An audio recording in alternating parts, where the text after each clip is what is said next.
नमस्कार, आप सभी दर्शकों का स्वागत है संसार क्रांति में। मैं हूं आपके साथ सौम्या माथुर। फिलहाल हमारी टीम मौजूद है गुरु जंबेश्वर विश्वविद्यालय में। अगर गुरु जंबेश्वर विश्वविद्यालय की बात करें और इसके वाइस चांसलर ऑफिस की बात करें तो वाइस चांसलर ऑफिस के सामने लगभग आज 15 दिन का समय हो चुका है नॉन टीचिंग स्टाफ को धरना प्रदर्शन करते हुए। इनका कहना है कि सुनवाई नहीं हुई है।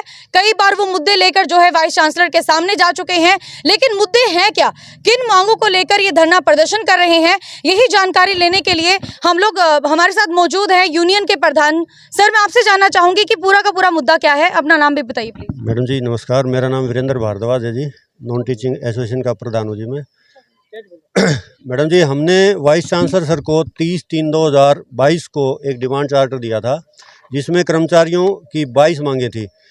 विस साहब ने 6/5/2022 को उसका एक रिप्लाई दिया है जिसके अंदर आज जीबीएम की हमने, और वो रिप्लाई जो है सभी कर्मचारी साथियों के सामने हमने पढ़ के सुनाया, जिसको सुन के सभी साथी आक्रोश में आ गए कि ये वाइस चांसलर जो एक काम भी इन्होंने हमारा एक पिन पॉइंट रखने वाला काम भी है, उसके ऊपर एक बार कोई विचार करना, कोई काम करना, किसी को बुला के बात करना बिल्कुल जीरो काम है जी।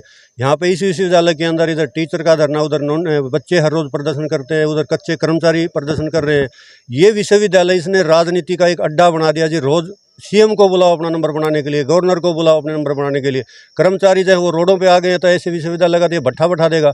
हमें इस मंच के माध्यम से, मैं आपके मंच के माध्यम से ये कहना चाहूँगा कि ये रेगुलर वाइस चांसलर ये आ जाए, लेकिन हमारे काम करे, कोई और आए काम करे। अगर नहीं करेंगे तो हम अभी सभी साथियों ने मिलकर एक मीटिंग की है कि सोमवार से अनिश्चितकालीन धरना 9 से 5 बजे तक बिल्कुल एडम ब्लॉक को, जितने टीचिंग ब्लॉक हैं सबको बंद करके यहाँ पे बैठेंगे। जब तक हमारी एक एक मांग के ऊपर बैठ के विषय आमने सामने होकर बात नहीं करता, तब तक हम धरने से बिल्कुल भी नहीं उठेंगे जी। अगर हम लोग जीजेयू के वाइस चांसलर की बात करें तो यूनिवर्सिटी हैं दो, हिसार की बड़ी बड़ी हरियाणा एग्रीकल्चरल यूनिवर्सिटी और साथ में गुरु जंबेश्वर यूनिवर्सिटी, दोनों के ही जो चांसलर है, वाइस चांसलर है, वो BR कंबोज है। और BR कंबोज पर ही आरोप लगाए जा रहे हैं कि इनकी मांगों की सुनवाई नहीं हो रही है। सर, आप बताइए कि किन किन मांगों को लेकर आप जो है वाइस चांसलर ऑफिस के सामने धरना प्रदर्शन कर रहे हैं? देखिए, काफ़ी लंबे समय से कर्मचारियों की जो पे फिक्सेशन है वो रुकी हुई है, प्रमोशन है वो रुकी हुई है, और बहुत सारी मांगे हैं जिनसे वाइस चांसलर बैठ के एसोसिएशन से बात नहीं करता। ये वाइस चांसलर की सरासर गलती है और नाइंसाफ़ी है कर्मचारियों के साथ। मैं वाइस चांसलर को आपके माध्यम से कहना चाहूँगा कि वो एसोसिएशन से बात करे, कर्मचारियों की डिमांड को माने और कर्मचारियों की जो जायज़ मांगे हैं उनको मानने का काम करें। वाइस चांसलर यहाँ पे एज ए विजिट करने के लिए आते हैं, कर्मचारियों को तंग करने के लिए आते हैं। पूरे 9 बजे वहाँ कर्मचारियों पर छापा मार देते हैं, लेकिन जब कर्मचारियों की बात आती है, कर्मचारियों की वेलफेयर की बात आती है, कर्मचारियों की डिमांड की बात आती है, तो कर्मचारियों से वाइस चांसलर और कुल सचिव यहाँ का जो है वो मुंह फेर लेते हैं। इन्हीं बातों को लेकर कर्मचारियों में भारी आक्रोश है और एसोसिएशन ने जो फैसला लिया है, सारे कर्मचारी एसोसिएशन के साथ, प्रधान के साथ हैं जी। तो अगर अब की बात करें तो वाइस चांसलर ऑफिस के सामने लगभग 3 धरने चल रहे हैं। स्टूडेंट्स अपनी मांगों को लेकर धरना कर रहे हैं, नॉन टीचिंग स्टाफ कर रहे हैं, कच्चे कर्मचारी कर रहे हैं। बताया जा रहा है कि कच्चे कर्मचारी कुछ न कुछ, इन लोगों की कुछ मांगे हैं जो कॉमन है, कुछ मांगे ऐसी है जो अलग अलग हैं, लेकिन अभी तक ध्यान नहीं दिया गया है वाइस चांसलर के द्वारा। सर, आप बताइए अपनी मांगों को लेकर आप क्या कहेंगे? अगर वाइस चांसलर सर आपकी मांगों को पूरा नहीं करते हैं तो आने वाले समय में एडम ब्लॉक किस तरह की रणनीति लेकर चलेगा? मैम, आने वाले समय में अगर मांगे हमारी पूरी नहीं होती है तो एडम ब्लॉक को बंद कर दिया जाएगा। और ये जो हमारा जो काम है, जो नॉन टीचिंग एसोसिएशन है, इसके साथ कर्मचारी धरने में बैठेंगे।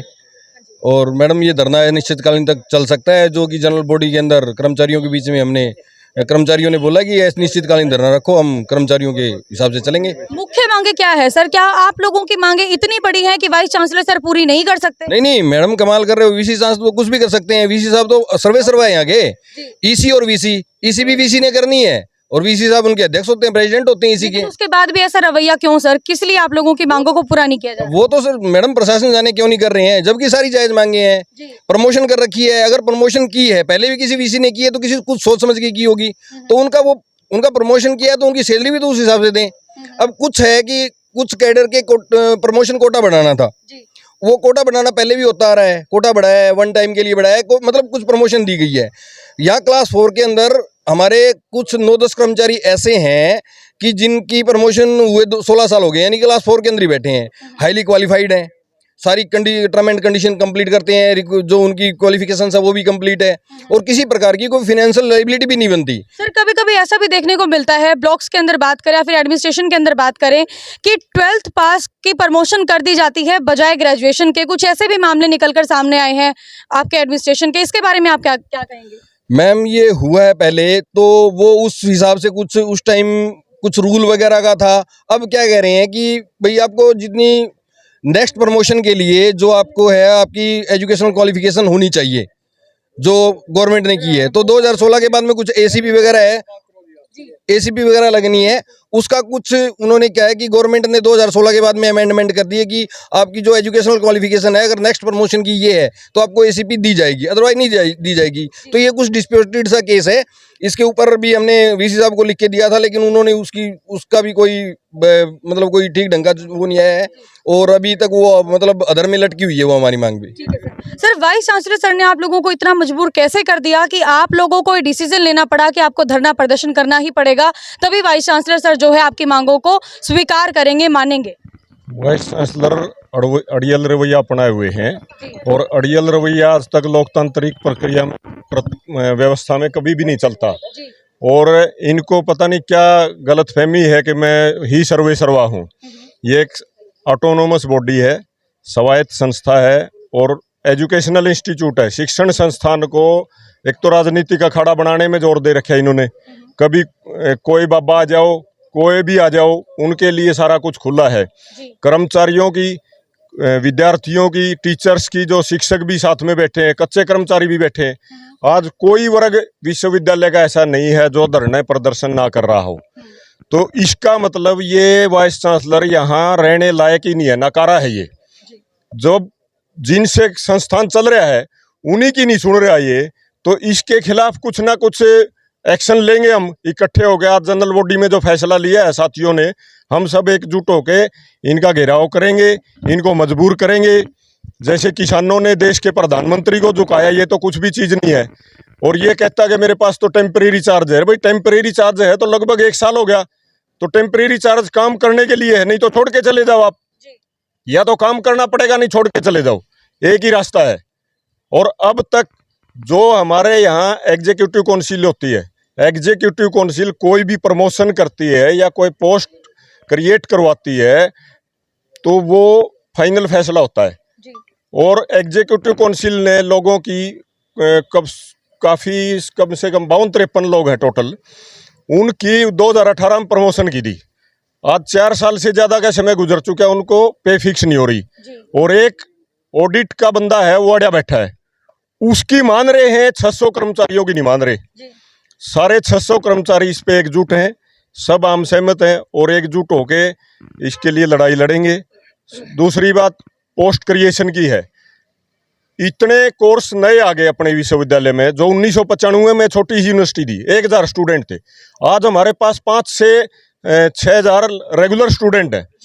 अब महकमे बढ़ गए, बीटेक बढ़ गए, सारे कॉलेज जो हिसार डिस्ट्रिक्ट के थे वो आ गए, तो उनका काम करने के लिए स्टाफ तो चाहिए ना, वो स्टाफ दे ही नहीं रही सरकार।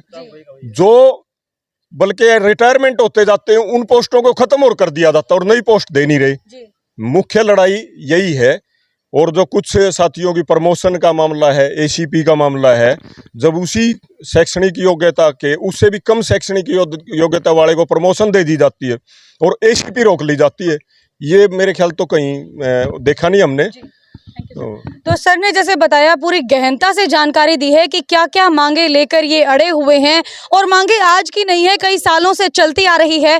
इन्होंने मांगे रखने की कोशिश भी की वाइस चांसलर सर के सामने, लेकिन वाइस चांसलर सर बार बार यही कह रहे हैं कि उनकी तो परमानेंट ड्यूटी नहीं है, टेम्पररी है, जिसकी वजह से वो इनकी मांगों को स्वीकार नहीं कर रहे हैं। सर आने वाले समय में अगर वाइस चांसलर सर ने आप लोगों की मांगों को स्वीकार नहीं किया, किस तरह की रणनीति लेकर चलेंगे आप? और मैं ये जानना भी चाहूंगी कि आप जो धरना प्रदर्शन शुरू करने वाले हैं सोमवार से, क्या उस धरना प्रदर्शन का आप जो है वाइस चांसलर सर पर दबाव बना पाएंगे? देखो, इस मामले में तो हमारे प्रधान जी जो कहेंगे हम उनके साथ, जो हमारे प्रधान जी कहेंगे इस मामले में हम उनके साथ हैं और उनके साथ रहेंगे। ये जो प्रधान जी ने फैसला लेना है और जनरल बॉडी में ये मीटिंग में हो चुका है, सोमवार से जो ये कहेंगे उसके साथ हम करेंगे। बाकी मेरी खुद की पर्सनल जो एक डिमांड है, एक यूनिवर्सिटी के अंदर एक ही आदमी को +2 होते हुए प्रमोशन दी जाती है और दूसरे आदमी को कह दिया जाता है ग्रेजुएट होते हुए भी उसकी एसीपी नहीं लगाई जाती। तो एक ही यूनिवर्सिटी में दो रूल नहीं चल सकते, एक ही रूल चलेगा, सब एम्प्लॉइज बराबर हैं, सभी उनके साथ हैं। तो मैं यही चाहूँगा। क्या कुछ ऐसा मामला भी आता है सर, जो लोग सिफारिशी होते हैं उन लोगों की मांगे मानी जाती है, जो लोग सिफारिशी नहीं है उनकी नहीं मानी जाती? अब ये तो मैं इस मामले में नहीं कुछ कह सकता। मैं सिर्फ इतना कह सकता हूँ कि यहाँ इस यूनिवर्सिटी में एक बंदे को +2 होते हुए उसे प्रमोशन दीजिए, नेक्स्ट ATO तक बना दिया गया है। और जब मैं TA ग्रेड 1 हूँ और मेरी आगे ACP लगनी है, जिस आगे प्रमोशनल ATO की होती है, मेरी ACP ना लगाई जा रही है, बताओ। ये ग्रेजुएट होते हुए भी ये +2 वाले को लगा दी जाती है। तो ये एक यूनिवर्सिटी में दो रूल कैसे हो सकते हैं? सब रूल बराबर होते हैं। यूनिवर्सिटी में रूल एक ही बनता है, वो सब पे वही लागू होता है। मेरी यही प्रार्थना है कि ये रूल जो बना हुआ है सब वो सबके ऊपर लागू हो यूनिवर्सिटी। तो जैसे गुरु जम्बेश्वर विश्वविद्यालय में थे हम, और आप देख भी पा रहे होंगे तस्वीरों के माध्यम से लगभग सैकड़ों के करीब जो है कर्मचारी धरना प्रदर्शन करने पर मजबूर हो गए हैं। इनका कहना है कि सालों साल हो गए हैं इनकी मांगों को वाइस चांसलर सर के सामने रखते हुए, लेकिन अभी तक इनकी मांगों को स्वीकार नहीं किया गया है। और ये कह भी रहे हैं कि कहीं ना कहीं अब ये धरना प्रदर्शन जो शुरू करेंगे इससे वो दबाव बना पाएंगे और मजबूर करेंगे वाइस चांसलर को कि इनकी मांगों को स्वीकार कर लिया जाए। लेकिन इनकी मांगें मानी जाएगी या नहीं मानी जाएंगी, आने वाला वक्त ही बताएगा। इसी के साथ मैं सौम्या माथुर आप सभी दर्शकों से लेती हुई इजाजत। लगातार आप जुड़े रहिए संसार क्रांति के साथ। धन्यवाद।